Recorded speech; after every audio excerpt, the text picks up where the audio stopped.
పేరు మిల్కీ, మా చర్చ్ పేరు సెంటినరీ ట్రినిటీ బాప్టిస్ట్ చర్చ్.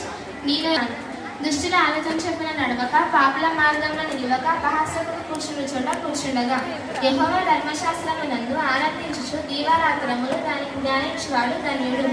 అతడు నీటి కాలవల నాటబడినదై ఆకువాడక తన కాలమును ఫలమిచ్చు చెట్టు వలె ఉండును. అతడు చేయనదంతే సఫలమగును. దుష్టులు ఆలాపనలుండగా గాలి చెడులు కొట్టబడును. కాబట్టి న్యాయ విమర్శలో దుష్టులను, నీతిమంతుల సభలో న్యాయులు పాపలను నిలువరు. నీతిమంతుల మార్గము యెహోవాకు తెలియను, దుష్టుల మార్గము నాశనములకు నడుపును. నెక్స్ట్ కీర్తనలు 1-6 వచనములు. యెహోవా నా కాపరి, నాకు ఏమీ కలగదు. పచ్చికల చోట్లలో ఆయన నన్ను పరణ చేయుచున్నాడు. శాంతికరమైన జలముల యొద్ద నన్ను నడిపించుచున్నాడు. నా ప్రాణములకు ఆయన సేద తీర్చుచున్నాడు. తన నామమును బట్టి నీతి మార్గములలో నన్ను నడిపించుచున్నాడు. గాఢంధకారపు లోయలలో నేను సంచరించినను, ఏ అపాయములకు భయపడను. నీవు నాకు తోడైందువు, నీ దుడ్డుకరయు నీ దండమును నన్ను ఆదరించును. నా శత్రుల ఎదుట నీవు నాకు భోజనము సిద్ధపరచుదువు. నూనెతో నాకు అలాంటి ఉన్నావు, నాకు గిన్నె తిండి పొర్లుచున్నది. నేను బ్రతుకు దినమునని కృపాక్షేమములే నా వెంట వచ్చును. చిరకాలము నేను యెహోవా మందిరంలో నివాసము చేసేదను. కీర్తనలు 91-16 వచనములు.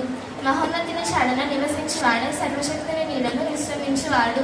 ఆయనే నాకు ఆశ్రయము, నా కోట, నిన్ను నమ్ముకొని నా దేవుడని నేను యెహోవాను గురించి చెప్పుచున్నాను. వేటగాని ఉరుల నుండి ఆయన నిన్ను విడిపించును. నాశనకరమైన తెగులు రాకుండా నిన్ను రక్షించును. ఆయన తన రెక్కలతో నిన్ను కప్పును. ఆయన రెక్కల క్రింద నీకు ఆశ్రయము కలుగును. రాత్రివేళ కలుగు భయంగాకైనను, పగటివేళ ఎగురు బాణములకైనను, చీకటిలో సంచరించు తెగులునకైనను, మధ్యాహ్నమని పాడిచే రోగములకైనను నీకు భయపడకుందువు.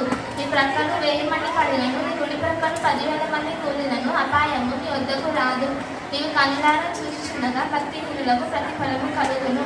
యెహోవా నీవే నా ఆశ్రయము అని నీవు మహోన్నతుడైన దేవుని నీకు నివాస స్థలముగా చేసుకొని ఉన్నావు. నీకు అపాయమేమీ రాదు. ఏ తెగులు నీ గుడారమును సమీపించదు. నీ మార్గములన్నిటిలో నిన్ను కాపాడుటకు ఆయన నిన్ను గూర్చి తన దూతలకు ఆజ్ఞాపించును. నీ పాదములకు రాయి తగలకుండా వారు నిన్ను తమ చేతుల మీద ఎత్తి పట్టుకొందురు.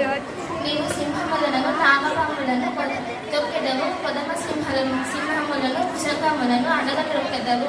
అతడు నన్ను ప్రేమించుచున్నాడు కనుక నేను అతన్ని కనపరచదు తప్పించదను. అతడు నా నామము ఎరిగిన వాడు కనుక నేను అతన్ని కనపరిచదను. అతడు నాకు మొరపెట్టగా నేను అతనికి ఉత్తరమిచ్చదను.